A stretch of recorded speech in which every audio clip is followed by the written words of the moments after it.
আগের দিন তোমাদের সাথে একটা পনিরের রেসিপি শেয়ার করেছিলাম।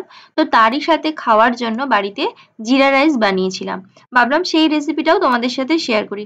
অনেক সময় বাড়িতে দেখবে ফ্রাইড রাইস করার বা ওই ধরনের কোনো রেসিপি করার ইচ্ছা হয় না, তখন এই জিরা রাইসটা না খুব তাড়াতাড়িও হয়ে যায়, আলাদা করে ভাতটাকে করতে হয় না, একবারেই পুরো হয়ে যায়।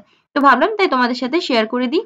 তো তোমরা কি করবে, প্রথমেই যে পরিমাণ কাপে চাল নেবে সেই পরিমাণ কাপেরই পুরো সমান সমান 2 কাপ জল নেবে। মানে ধরো 1 কাপ চাল নিলে 2 কাপ জল নেবে। তো ওটা করতে হবে। আর প্রথমেই যেটা করবে, জলটাকে গরম করতে বসিয়ে দেবে। তারপর একটা পাত্রের মধ্যে সামান্য ঘি নিয়ে ওর মধ্যে একটা দারচিনি আর তেজপাতা দিয়ে দেবে। আর যে যেরকম লঙ্কা খেতে পছন্দ করো সেটা দিয়ে দিতে পারো। আর জিরাটার পরিমাণ একটু বেশি দিতে হবে, কারণ নামটাই হচ্ছে জিরা রাইস, তো জিরা তো একটু বেশি পড়বেই। তারপর কি করবে, যে চালটাকে মানে ধুয়ে রেখেছিলে সেই চালটাকে দিয়ে বেশ কিছুক্ষণ একটু নাড়াচাড়া করতে হবে। আর তোমাদের স্বাদ অনুযায়ী নুন দিয়ে দেবে। তারপরে গরম জলটা ওর মধ্যে দিয়ে দেবে। এবার এটাকে চাপা দিয়ে বেশ কিছুক্ষণ হতে দেবে। দেখবে যখন জলটা পুরো চলে যাচ্ছে, সেটাকে গ্যাসটাকে বন্ধ করে দেবে। তারপর একটুখানি ওটাকে রেস্টে রাখবে ভাতটাকে।